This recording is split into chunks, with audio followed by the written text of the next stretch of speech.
Hello friends, welcome to my channel. ఈరోజు నేను మీకైతే ఫ్రంట్ పార్ట్ ఏ విధంగా డాట్స్ వేసుకోవాలో చూపిస్తానండి.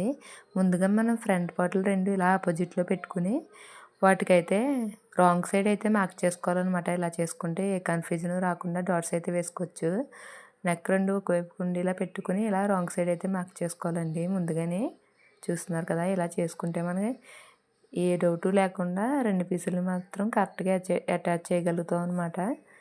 ముందుగా ఇలా చేసుకున్న తర్వాత ఇప్పుడు డాట్స్ అయితే ఏ విధంగా వేసుకోవాలో చూపిస్తానండి మీకు. ముందుగా మనం ఎప్పుడు కూడా నెక్ విడ్త్ ఎంత పెట్టుకుంటామో మెయిన్ డాట్ కోసం కర్వ్ తీయడానికి మీకు కటింగ్లో చూపించాను కదా, కర్వ్ తీయడానికి 2 ఇంచులు మార్క్ చేసుకోవాలని. అదేనండి, ఆ 2 ఇంచెస్ కూడా ఇక్కడ మార్క్ చేసుకోవాలన్నమాట. మీకు ఐడియా ఉందా? కటింగ్లో అయితే నేను చూపించాను 2 ఇంచులు మార్క్ చేసుకోవాలని. అదే 2 ఇంచులు ఇప్పుడు ఇక్కడ కూడా మార్క్ చేసుకోవాలన్నమాట. ఈ 2 ఇంచులు వచ్చేసి మెయిన్ డాట్ కోసం అండి, స్టార్టింగ్ పాయింట్ అనమాట మెయిన్ డాట్కి. చూస్తున్నారు కదా, ఈ విధంగా మార్క్ చేసుకోవాలి. మీకు అర్థమవుతుంది కదా, అంటే స్టార్టింగ్ పీస్ ఇలా ఉంటుంది కదండి, కర్వ్ తీసుకోవడానికి మనం ఇలా మార్క్ చేసుకున్నాం. ఈ స్టార్టింగ్ నుంచి ఇక్కడ వరకు 2 ఇంచులు అనమాట. నెక్స్ట్ ఈ 2 ఇంచుల నుంచి మెయిన్ డాట్ కోసం మనం 2.5 ఇంచులు అయితే మార్క్ చేసుకోవాలండి.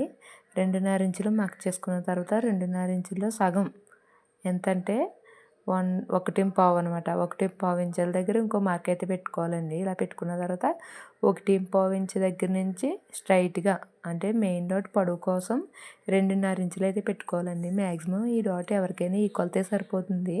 కొంచెం హెవీ చెస్ట్ ఉన్న వాళ్ళకైతే మాత్రం 3 ఇంచెస్ అయితే పెట్టుకోవాలన్నమాట.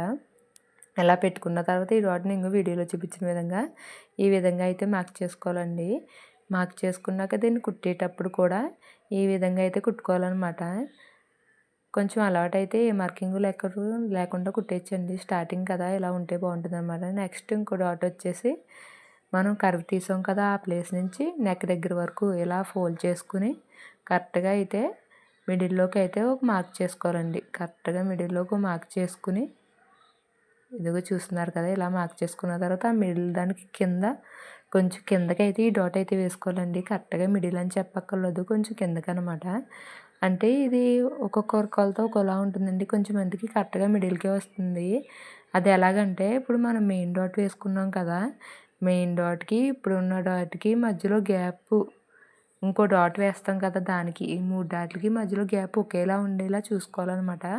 ఆ విధంగా అయితే మనం డాట్లను అయితే అడ్జస్ట్ చేసుకుంటూ వేసుకుంటే షేప్ అనేది పర్ఫెక్ట్గా వస్తుందండి, ఎక్కడ తేడా రాకుండా. ఇప్పుడు ఈ 2 డాట్లను అయితే మార్క్ చేసుకున్నాం కదా, నెక్స్ట్ వచ్చేసి 3వ డాట్ అంటే శంఖ రౌండ్ తిరుగుతుంది కదా, అంటే ఇప్పుడు వేసిన 2 చంక రౌండ్ తిరిగే దగ్గర నుంచి కరెక్ట్గా ఇప్పుడు వేసిన 2 డాట్స్కి మధ్యలో వచ్చే విధంగా ఈ డాట్ అయితే వేసుకోవాలన్నమాట. చూస్తున్నారు కదా, ఈ విధంగా వేసుకుంటే డాట్స్ ఏమైనా పర్ఫెక్ట్గా వస్తాయండి. ఎప్పుడు కూడా ఈ 3 డాట్ల మధ్య గ్యాప్ ఒకటే విడుతు ఉండాలన్నమాట. అంటే సపోజ్ ఇక్కడి నుంచి ఇక్కడికి 1 ఇంచ్ గ్యాప్ ఉంటే 1.5 ఉంటుంది, మ్యాక్సిమం 1.5 ఉంటే ఇక్కడ నుంచి ఇక్కడికి కూడా అన్ని డాట్ల మధ్య కూడా ఇక్కడ నుంచి ఇక్కడికి కూడా 1.5 ఉండాలి, ఇక్కడ నుంచి ఇక్కడికి కూడా 1.5 ఉండాలన్నమాట. ఈ విధంగా అన్ని డాట్స్ మధ్య కొలత ఒకేలా ఉంటే కనుక పర్ఫెక్ట్గా అయితే షేప్ అనేది వస్తుందండి. నెక్స్ట్ స్టిచ్చింగ్ ప్రాసెస్ చూద్దాం. ఏం లేదండి, మనం మార్క్ చేసుకున్న విధంగా స్టిచ్చింగ్ అయితే చేసుకోవాలి. మెయిన్ డాట్ వచ్చేసి మనం పెట్టుకున్నాం కదా కొలత, అదే విధంగా అయితే దాని మీద అయితే కుట్టు వేసుకోవాలన్నమాట. డబల్ కుట్టు అయితే వేసుకోవాలి స్ట్రాంగ్గా ఉండేలాగా.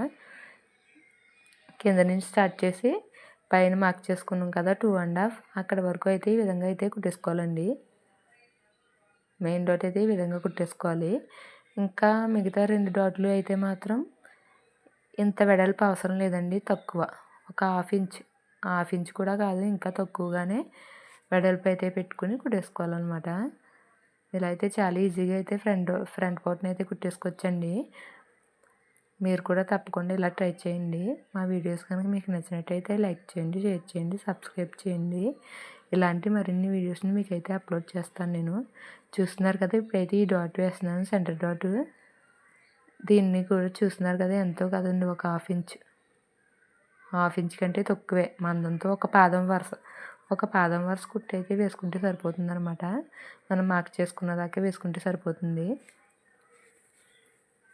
ఈ విధంగా వేసుకుంటే ఫ్రంట్ పార్ట్ అనేది అయితే పర్ఫెక్ట్గా వస్తుందండి, నేను చెప్పిన కొలతలతో వేసుకుంటే. ఇదే విధంగా ఇంకో డాట్ని కూడా వేసుకోవడమేనండి, అంతే. ఫ్రంట్ పార్ట్ చాలా ఈజీగా అయిపోయింది కదా. నెక్స్ట్ వీడియోలో అయితే మీకు షేప్ బెల్ట్ ఏ విధంగా కట్ చేయాలి, ఏ విధంగా స్టిచ్ చేయాలనేది అయితే చూపిస్తానండి. ఫైనల్గా ఇదండి ఈరోజు మా వీడియో. మీకైతే మొత్తం బ్లౌజ్ కంప్లీట్ అయిపోతుంది. ఇంకా నెక్స్ట్ హ్యాండ్స్ ఉన్నాయి కదా, షేప్ బెల్ట్ అండ్ హ్యాండ్స్ ఈ రెండు కూడా కటింగ్ అండ్ స్టిచ్చింగ్ వీడియోస్ కూడా నేను పోస్ట్ చేస్తాను, ఒకసారి అయితే చూసేయండి. మీరు చూస్తున్నారు కదా, ఇదిగో ఈ విధంగా 3 డాట్లని అయితే కంప్లీట్గా కుట్టు వేసుకున్నాను అనమాట నేను. ఇప్పుడు చూద్దాం షేప్ అయితే ఎలా వచ్చిందో. ఇంకో చూస్తున్నారు కదా, షేప్ అయితే పర్ఫెక్ట్గానే వచ్చింది. ఈ విధంగా అయితే మీరు కూడా చాలా ఈజీగా అయితే ఫ్రంట్ పార్ట్ అయితే నేర్చుకోవచ్చు అనమాట.